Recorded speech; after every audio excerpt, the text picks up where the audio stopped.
જય માતાજી, good evening. વાગી ગયા છે સાંજના 5:30. શિયાળો આવી ગયો છે અને ઠંડી શરૂ થઈ ગઈ છે. તો શિયાળામાં તો સૌથી વધારે આપણે ગામડાવાળાને રીંગણાનો ઓળો ને બાજરાના રોટલા. તમને બધાને હજી મારા ઘરના 2 મેમ્બરને મુલાકાત કરાવવાની બાકી હતી. મિત્રો, આ છે મારા બા. પ્રથમ તો જો ઓળો બન્યા પેલા રીંગણો ખાવા મળ્યો. રીંગણા બફાઈ ગયા છે ને 2 રોટલા થઈ ગયા છે અને 3જો રોટલો બનાવે છે. રોટલો બની ગયો છે અને હવે એને રિપેરિંગ કરીને તાવડીમાં નાખી દે. તો મેડમ ગંડિયાથી આવી ગયા છે અને થાકી ગયા છે. પ્રથમભાઈનો નાસ્તો તૈયાર થઈ ગયો છે. પ્રથમભાઈ તો નાસ્તો કરવા ઉપડ્યા. પ્રથમભાઈ આજે મેગી ખાઈ છે. કેવી બની મેગી? સારી બની. પ્રથમ મેગી ખાવા મળ્યો છે. આજે મારા ધર્મપત્ની એવા હેતલ રીંગણાનો ઓળો બનાવે છે ને આજે એ ઓળો તમને કઈ રીતે બને છે ને એમાં શું વેરિએશન લાવે છે એ તમને બતાવે છે. બરાબર? તો જોઈએ હવે રીંગણાનો ઓળો કેવો બનાવે છે.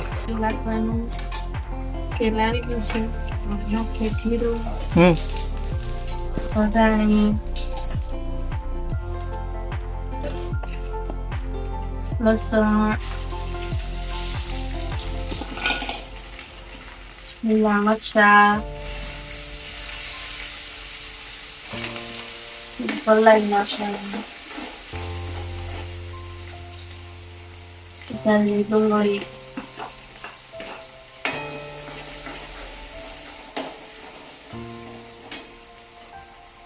હળદર થોડીક નાખવાનું,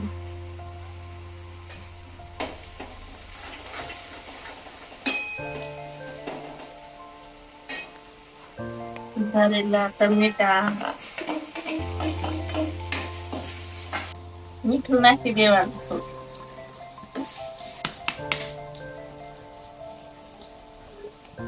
ડુંગળીને લસણ ટમેટું સડી ગયું છે. મરચું,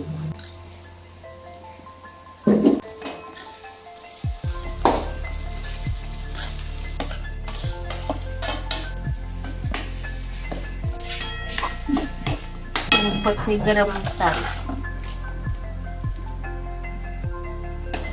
કોથમરી. તો હવે ફાઇનલી આપણે ઓળો તૈયાર થઈ ગયો છે. આપણે જમવા બેસીએ ત્યારે એનો ટેસ્ટ કરશું. હંમેશા બેસ્ટ જ બને છે. આજે કેમ કે પહેલી વાર મારા ધર્મપત્ની એવા હેતલ વ્લોગની અંદર આવ્યા છે અને પહેલી વાર કંઈક બોલ્યા છે. વિડીયો ગમ્યો હોય તો લાઈક કરજો, શેર કરજો અને સબસ્ક્રાઈબ કરજો.